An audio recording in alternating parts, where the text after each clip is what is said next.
Hi everyone, welcome back to the channel.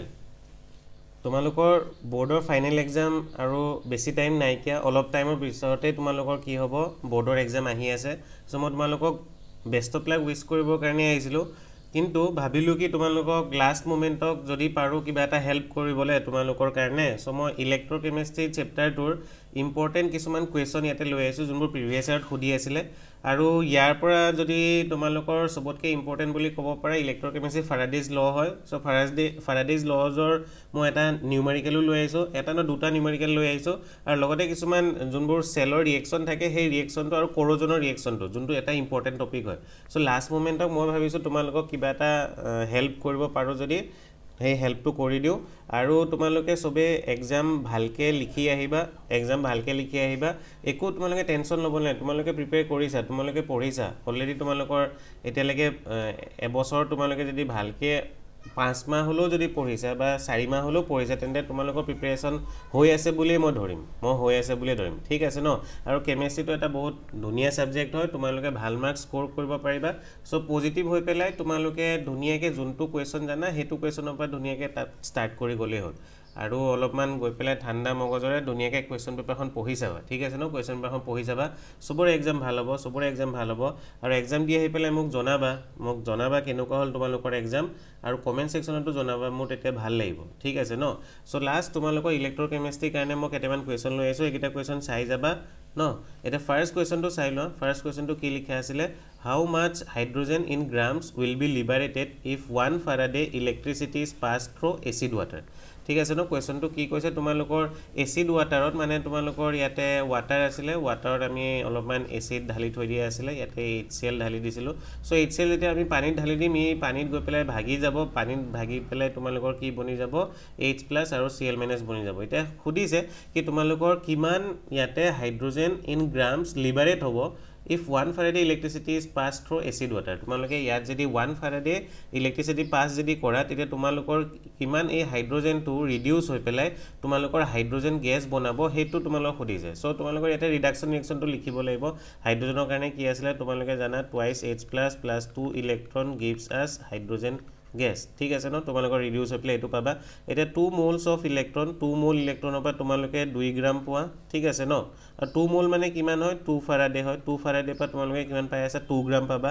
2 mole ইলেক্ট্ৰনৰ চাৰ্জটো 2 ফাৰাডে হয় এটা 1 ফাৰাডেত কিমান পাবা হেতু খুদি আছে সো 1 ফাৰাডেত কিমান হ'ব ইয়াৰ আধা হৈ যাব দেটিস কিমান হৈ যাব 1 গ্ৰাম ঠিক আছে ন তোমালোকে 1 গ্ৰাম কি হ'ব তাতে এজিৰ মাস ডিপোজিট হ'ব সৰি হাইড্ৰোজেনৰ মাস ডিপোজিট হ'ব ঠিক আছে ন এটো ফাৰ্স্ট কোৱেশ্চনটো হৈ গল সেকেন্ড কোৱেশ্চনটো চাই ল what is primary battery give one example previous year question হয় প্ৰাইমাৰী ব্যাটাৰী মানে কাক কয় যোনবোৰ আমি এবাৰে ইউজ কৰিব পাৰো হতক আমি কি বুলি কও প্ৰাইমাৰী ব্যাটাৰী বুলি কও যোনটো এবাৰ ইউজ কৰাৰ পিছত খতম হৈ যায় যাক আমি ৰিচাৰ্জ কৰিব ন তাক প্ৰাইমাৰী ব্যাটাৰী বুলি কও এক্সাম্পল ড্ৰাই সেল আৰু লেকলেন্সি সেল সো লিখা আছে primary battery are the batteries which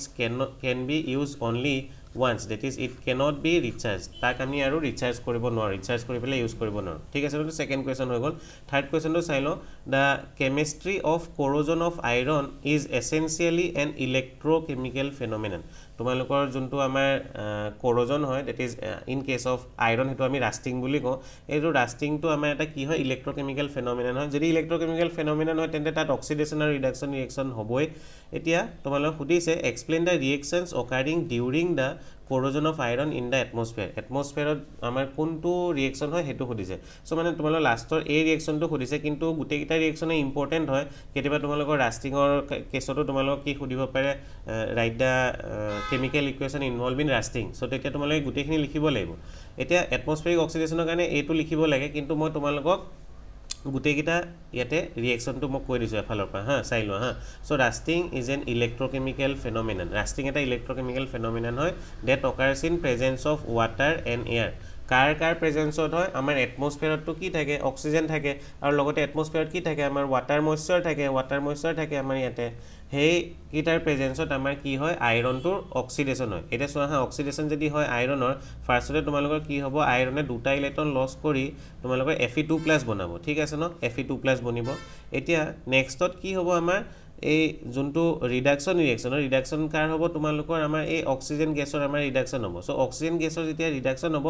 তোমালোকৰ কি হ'ব 4H+ তোমালোকে ক'ৰ পৰা পাই যাবা ৱাটাৰৰ পৰা পাই যাবা আৰু লগতে 4টা ইলেক্ট্ৰন যোনটো আমাৰ আইৰণে দিছিলে সেই ইলেক্ট্ৰন কিটা আমাৰ অক্সিজেনে লৈ পেলাই অক্সিজেন ইয়াতে কি বনি যাব টুৱাইছ H2O বনি যাব ঠিক আছে ন অক্সিজেনৰ ইয়াতে কি বনি যাব টুৱাইছ H2O ৰিডাকশ্যন হৈ আছে অক্সিজেনৰ সো ইয়াত অক্সিজেনৰ অক্সিডেশ্যন ষ্টেট 0 আছিলে ইয়াতে তোমালোকৰ অক্সিজেনৰ কিমান হৈ যাব -2 সো গেইন অফ ইলেক্ট্ৰন হৈ আছে ৰিডাকশ্যন ৰিয়েকশ্যন ঠিক আছে ন এটা ওভাৰঅল ৰিয়েকশ্যনটো কেনেকৈ তোমালোকে লিখিবা দুইটা ৰিয়েকশ্যনত তোমালোকে এড কৰি দিবা দুইটা ৰিয়েকশ্যনত এড কৰি দিবা যোনকিটা ইলেক্ট্ৰন আছিলে হতি গুচি যাব সাপোজ এটো 4টা ইলেক্ট্ৰন এই 4টা ইলেক্ট্ৰন গুচি যাব বাকি কি থাকিব তোমালোকৰ টুৱাইছ Fe থাকিলে টুৱাইছ Fe সলিড লিখিলা অক্সিজেন গেছ লিখিলা এটো অক্সিজেন গেছ নেক্সট তোমালোকে 4H+ আৰু ইটো সাইডে কি থাকিলে টুৱাইছ Fe2+ আৰু তাৰ পিছত আমাৰ কি থাকিব ইয়াতে twice H2 so twice Fe2+ আৰু টুৱাইছ H2 লাষ্টত এই ৰিয়েকশ্যনটো চাই ল এতিয়া তোমালোকৰ কি হ'ব আইৰণটো Fe2+ হৈছিলে অক্সিডাইজ হৈ গৈছিলে এটমস্ফেৰিক অক্সিজেনৰ হতি আমাৰ যোনটো অক্সিজেন আছিল তাৰ হতি অক্সিজেনে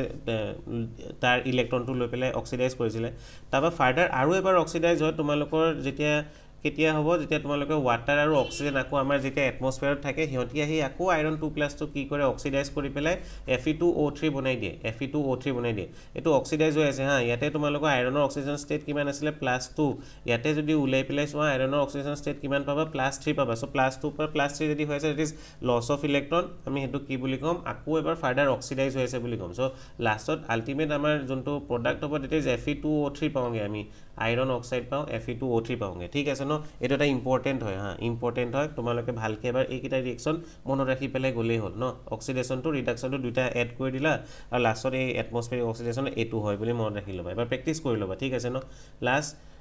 next question number 23 that is state Faraday's first law how much charge in terms of Faraday is required for the reduction of 1 mole of copper 2+ to copper তোমালোক এতে Faraday's first law to খুদিছে Faraday's first law to বহুত simple হয় তোমালোকৰ the mass deposited or liberated at any electrode is directly proportional to the amount of charge passed through it মানে যেতিয়া আমাৰ কি হয় যেতিয়া আমি ইলেক্ট্ৰোলাইসিস কৰো ইলেক্ট্ৰোলাইসিস কৰিলে আমাৰ কি হয় আমি ইলেক্ট্ৰিক কাৰেন্ট পাস কৰো ন ইলেক্ট্ৰিক কাৰেন্ট পাস কৰিছিলো এটা কিমান তোমালোকে ইয়াতে ইলেক্ট্ৰিক কাৰেন্ট পাস কৰি আছে কিমান তোমালোকে ইয়াতে ইলেক্ট্ৰিক কাৰেন্ট পাস কৰি আছে তাৰ ওপৰত আমাৰ কি হ'ব এই আমাৰ কি হ'ব ইয়াতে সাপোজ মই ইয়াতে এটা ইলেক্ট্ৰোলাইট লৈ লৈছো মই ইয়াতে কি লৈ লৈছো AgNO3 লৈ লৈছো সাপোজ হ'ব AgNO3 লৈ লৈছো এ তোমালোকৰ এই Ag+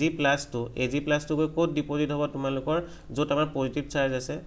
সৰি যত আমাৰ নেগেটিভ চাৰ্জ আছে নেগেটিভ চাৰ্জ এফালে আছিল সো তাত গৈ পেলে আমাৰ কি হ'ব Ag+ টো ডিপোজিট হ'ব এটা কথাটো হল কিমান Ag+ তাতে আমাৰ ডিপোজিট হ'ব ঠিক আছে ন Ag+ গৈ পেলে কিমান ডিপোজিট হ'ব তাৰ মাস টো কাৰ ওপৰত ডিপেন্ডেন্ট হ'ব তোমালোকে ন এই যোনটো বেটাৰি লগাই থৈছে তাদি কিমান চাৰ্জ ফ্লো হৈ আছে তাৰ আমাৰ চাৰ্জৰ কিমান ভ্যালু তাতে ফ্লো হৈ আছে তাৰ ওপৰত ডাইৰেক্টলি ডিপেন্ডেন্ট হ'ব বহুত সিম্পল হয় হেটোই লিখা আছে the mass deposited or liberated at any electrode is directly proportional to the amount of charge passed through it তোমালোকে কিমান তাদি চাৰ্জ পাস কৰি আছিল ঠিক আছে ন এটো ইকুৱেল কৰিবৰ কাৰণে is W is directly proportional to Q এটো ইকুৱেল কৰিবৰ কাৰণে আমি এটা কনস্ট্যান্ট লগাম হেতু কি বুলি কয় ইলেক্ট্ৰোকেমিক্যাল ইকুইভ্যালেন্স বুলি কয় আৰু z ৰ ভ্যালুটো আমি কেনে calculate kor z is calculated by E divided by F E is your equivalent mass divided by Faraday's constant or Faraday's constant or value to kiman asile is exactly ami jodi sabo jao 96487 coulomb hoy 96487 coulomb aru calculation easy koribo karone ami 96500 coulomb ami loilo Faraday's constant or value that is charge of 1 mole of electron thik ase no a second part of question to ki khudisile tumaloko khudisile ki how much charge in terms of Faraday required for a reduction of 1 mole of copper 2+ to copper so তোমালোক সচন copper 2+ to second part dot copper 2+ to আমি দুটা electron দিলে copper বনি যায় is 2 mole যদি তোমালোকে electron লোৱা 63.5 গ্ৰাম তোমালোকৰ কি হ'ব তাতে কপাৰ ডিপোজিট হ'ব that is 2 Faraday যদি তোমালোকে চাৰ্জ পাস কৰা 63.5 গ্ৰাম আমাৰ তাতে কি হয় মাস ডিপোজিট হয় ঠিক আছে ন এ তোমালোকৰ এটো বহুত সিম্পল কোৱেশ্চন আছে 2 Faraday তোমালোকে কি কৰিব লাগিব তাতে চাৰ্জ পাস কৰিব লাগিব হাউ মাচ চাৰ্জ ইন টাৰ্মস অফ Faraday খুদি আছিল নহয় ইমান চাৰ্জ আমি পাস কৰিব লাগিব 2 Faraday যদি কুলম্বত খুদিলে তেতিয়া তোমালোকে মাল্টিপ্লাইড বাই এনেকে কৰি দিলা হয় 96487 ৰ হতি কুলম্বৰ হতি ইমানটো তোমালোকে কি পাই গলা হয় ইন টাৰ্মস অফ কুলম আনসাৰ পাই গলা লাষ্ট আৰু এটা কোৱেশ্চন মই তোমালোক চাই ইয়াতে দেখুৱাই দিও that is what type of battery is the lead storage battery তোমালোকৰ lead storage battery to কি টাইপৰ battery হয় খুদিছে এটো এটা ইম্পৰ্টেন্ট হয় হা ইম্পৰ্টেণ্ট হয় write the anode and the cathode reactions and the overall reactions occurring in a lead storage battery তোমালোকৰ লিড ষ্ট'ৰেজ বেটাৰীটো কি বেটাৰী হয় সুধিছে আৰু তাত কোনকেইটা কেমিকেল ৰিয়েকশ্যন হয় সুধিছে তোমালোকে গম পোৱা যোনবোৰ বেটাৰী আছে তাত আমাৰ কেমিকেল ৰিয়েকশ্যন ইলেক্ট্ৰকেমিকেল ৰিয়েকশ্যন হয় মানে অক্সিডেশ্যন হ'ব আৰু ৰিডাকশ্যন হ'ব আৰু তাৰ পৰা ইলেক্ট্ৰনছ ফ্ল' হৈ থাকে সেইকাৰণে আমি তাতে কি পাওঁ ইলেক্ট্ৰিক কাৰেণ্ট পাওঁ ঠিক আছে ন তোমালোকে চাই লওঁচোন লিড ষ্ট'ৰেজ বেটাৰীটো কি হয় এটা ছেকেণ্ডেৰী চেল হয় ছেকেণ্ডেৰী চেল মানে কি হয় তোমালোকে যাক ৰিইউজ কৰিব পাৰা যাক তুমি ৰিচাৰ্জ কৰিব পাৰা ঠিক আছে ন সেইটো আমাৰ কি হয় লিড ষ্ট'ৰেজ বেটাৰী হয় এতিয়া কেমিকেল ৰিয়েকশ্যনকেইটা চাই লওঁ এনডত কি হয় আমাৰ লিডৰ অক্সিডেশ্যন হয় লিড অক্সিডেশ্যন হৈ পেলাই লিড ছালফেট বনে মনত ৰাখিবা লিড ছালফেট দুইটাতে প্ৰডাক্ট বনে হা এনডতো বনিব আমাৰ কেথডতো বনিব লিড ছালফেট বনিলে আৰু অক্সিডাইজ যদি হয় তেন্তে তোমালোকৰ ইয়াতে কি হ'ব দুটা ইলেক্ট্ৰন লছ কৰিব আমাৰ লিডে চ' লিডৰ ইয়াতে +2 অক্সিডেশ্যন ষ্টেট আহি যায় দুটা ইলেক্ট্ৰন লছ কৰি পেলাই নেক্সট ইয়াত কেথডত তোমালোকৰ কি হ'ব আমি কেথডত লিড অক্সাইড থাকে লিড অক্সাইডে ছালফেটৰ লগত আমাৰ কি কৰে ৰিয়েক্ট কৰি পেলাই 4H+ আমাৰ এচিডৰ পৰা আহিব আৰু তোমালোকৰ এই দুটা ইলেক্ট্ৰন যে আমাৰ লিডে দিছিলে সেই দুটা ইলেক্ট্ৰন আমাৰ ইয়াতে কোনে ইয়াতে গেইন কৰি ল'ব আমাৰ ডেট ইজ H+ আমাৰ গেইন কৰি ল'ব আৰু তোমালোকৰ প্ৰডাক্ট কি পাই যাবা চোন লিড ছালফেট পাই যাবা আৰু লগতে কি পাই যাবা তোমালোকে টুৱাইছ H2O পাই যাবা ঠিক আছে ন টুৱাইছ H2O পাই যাবা এতিয়া তোমালোকে লাষ্টত অভাৰঅল ৰিয়েকশ্যনটো যদি লিখিবলগীয়া হয় তেন্তে তোমালোকে দুইটা ৰিয়েকশ্যনছ কি কৰিব লাগিব এড কৰিব লাগিব চ' দুটা ৰিয়েকশ্যন যদি এড কৰি দিয়ে তোমালোকে কি পাই যাবা ফাইনেলি লিড এইটো আছিলে আৰু তোমালোকে এই ইলেক্ট্ৰনকেইটা কেঞ্চেল কৰি দিবা হা এই ইলেক্ট্ৰনকেইটা কেঞ্চেল হৈ গ'ল চ' লিড থাকিলে লিড লিখিলা ছালফেট থাকিলে ন সালফেট আমাৰ ইয়াতে দুবাৰ আছে আৰু লগতে চাৰিটা হাইড্ৰোজেন আছে সো চাৰিটা হাইড্ৰোজেন আৰু দুটা সালফেট মিলি পেলাই তোমালোক কি বনাই দিব ইয়াতে H2SO4 বনাই দিব ঠিক আছে ন H2SO4 বনি যাব আৰু নেক্সট তোমালোক ইয়াতে কি আছিল লিড অক্সাইড আছিল ঠিক আছে ন লিড অক্সাইড আছিল আৰু ৰাইট সাইডে তোমালোক দুটা PbSO4 আছিল সো টুৱাইছ PbSO4 আৰু ইয়াতে কি পাই যাবা টুৱাইছ H2 সৰি এটো দুটা হবটো ন কাৰণ তোমালোকৰ 4 হাইড্ৰোজেন আছিল চাৰিটা হাইড্ৰোজেন আৰু লগতে কি আছিল দুটা সালফেট আছিল সো টুৱাইছ H2SO4 আমাৰ ইয়াতে ফৰ্ম হ'ব সো এটো ওভাৰঅল ৰিঅ্যাকশন আছিল এটো ৰিঅ্যাকশনটো ইম্পৰ্টেন্ট হয় মনত ৰাখি যাবা হা এনোডটো আমাৰ সেম প্ৰডাক্ট লিড সালফেট কেথডটো আমাৰ সেম প্ৰডাক্ট লিড সালফেট আৰু দুইটা তোমালোকে এড কৰি দিলে হ'ল এটা নেক্সট লাষ্ট আমাৰ আৰু কোৱেশ্চন এটা চাই লওঁ আৰু এটা Question number 25. A current of 0.5 ampere is passed for 30 minutes through a voltmeter containing copper sulfate solution. তোমালোকে voltmeter দি কি কৰি আছিল কাৰেন্ট পাস কৰি আছিল কিমান 0.5 ampere 30 minutes কাৰণে তোমাক সুধিছে calculate the mass of copper deposited at cathode given that atomic mass of copper is 63.0 ঠিক আছে ন 63.0 দি থৈছিলে কিন্তু এক্সাক্ট মাস তো 63.5 হয় মই 63.5 দি পেলাই ক্যালকুলেট কৰি পেলাই দেখুৱাইছো সচন কি ইনফৰমেশন আছিল তোমালোকৰ আই ভ্যালুটো দি দিছে কাৰেন্টৰ ভ্যালুটো টাইমটো কিমান দিছিলে 30 মিনিটস তো সদায় তোমালোকে সেকেন্ডত কনভাৰ্ট কৰিব নাপাহৰিবা সো 30 * কি হৈ যাব 60 হৈ যাব এটা এটমিক মাস অফ কপাৰটো আমি 63.5 লৈ ললো ন এতিয়া ফাইনালি আমি সচন W যদি আমাৰ ইয়াতে কিমান মাস অফ কপাৰ ডিপজিটেড হৈছে এটো উলিয়াব যদি লাগে mass of copper deposited it is ZCU into কি হ'ব I into T no Z to আমি electrochemical equivalence multiplied by I into কিমান টাইমৰ কাৰণে কৰি আছিল এটা কি হ'ব তোমালোকৰ Z to কেনে ক্যালকুলেট কৰিম আমি E divided by 96500 আছিল into কি লিখিবা এতে I into T লিখি দিবা এটা তোমালোকৰ চোৱা যেতিয়া ই উলিয়াব লাগে তেতিয়া আমি কি কৰো যোনটো আমাৰ মোলাৰ মাস হয় ডিভাইডেড বাই n ফ্যাক্টৰ কৰি দিম সো আমাৰ n ফ্যাক্টৰ ভ্যালুটো কিমান হ'ব তোমালোকে গম পোৱা কপাৰ 2 প্লাস দুটা ইলেক্ট্ৰন গেইন কৰি কপাৰ সলিড বনি আছে সো n ফ্যাক্টৰ ভ্যালুটো ইয়াতে ইলেক্ট্ৰনৰ নাম্বাৰটোৱে হৈ যায় ন সো ইলেক্ট্ৰনৰ নাম্বাৰটো আমাৰ কি হয় মানে তোমালোকে যোনটো চাৰ্জ হয় হেতুৱে আমাৰ n ফ্যাক্টৰ হয় বা তোমালোকে কেটা ইলেক্ট্ৰন এড কৰি আছে হেতুৱে n ফ্যাক্টৰ হয় এটা তোমালোকৰ কি হ'ব 63.5 ডিভাইড বাই 2 লিখি দিলা n ফ্যাক্টৰ হতি ডিভাইড কৰি দিলা ন ই পাই গলা next 96500 হতি মাল্টিপ্লাই কৰি দিলা মাল্টিপ্লাইড বাই i ভ্যালুটো 30 আছিল ইনটু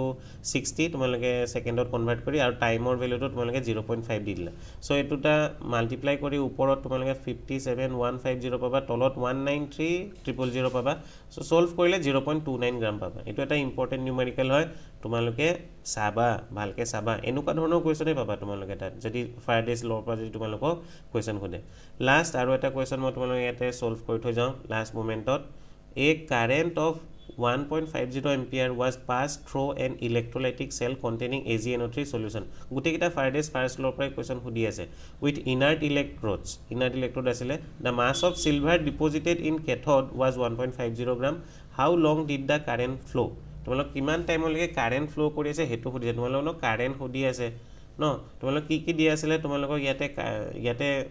সৰি তোমালোকৰ টাইম সুধি আছে ইয়াতে হা টাইম সুধি আছে কিমান টাইমৰ কাৰণে আমাৰ এই কাৰেণ্টটো ফ্লো হৈ আছিলে সুধিছে ন সো টাইমটো সুধিছে এতিয়া আমি গম পাওঁ কাৰেণ্টটো যদি উলিয়াব লাগে আমাৰ কি লাগিব ডেট ইজ তোমালোকে WAG লাগিব আৰু লগতে ZAG লাগিব মাল্টিপ্লাইড বাই I লাগিব ইনটু ইয়াতে কি লাগিব T এতিয়া গোটেইকেইটা ভ্যালু আমি ZAG টো বাৰু উলিয়াই লম ZAG টো আমি উলিয়াই ল'ব পাৰিম কাৰণ ZAG উলিয়াব যদি লাগে তোমালোকে কি গম পাব লাগিব AG divided by কি লাগিব তোমাৰ Faraday's constant আৰু EAG কেনেকৈ উলিয়াবা তোমালোকৰ সিলভাৰ যোনটো মোলাৰ মাস হয় সিলভাৰৰ যোনটো মোলাৰ মাস হয় that is কিমান হয় 108 divided by n factor ভ্যালুটো কিমান হ'ব ইয়াতে সিলভাৰৰ কাৰণে তোমালোকৰ চাৰ্জ চোৱাচোন কিমান হয় +1 থাকে ন সো এটা ইলেক্ট্ৰনে গেইন কৰে সো ইয়াতে তোমালোকৰ n factor ভ্যালুটো কিমান হ'ব 1 হ'ব into 596500 no eto amar ki hogol Faraday's constant or value so eto ZAG ami eneke uliye lom next ZAG pai gola tumaloko ki laibo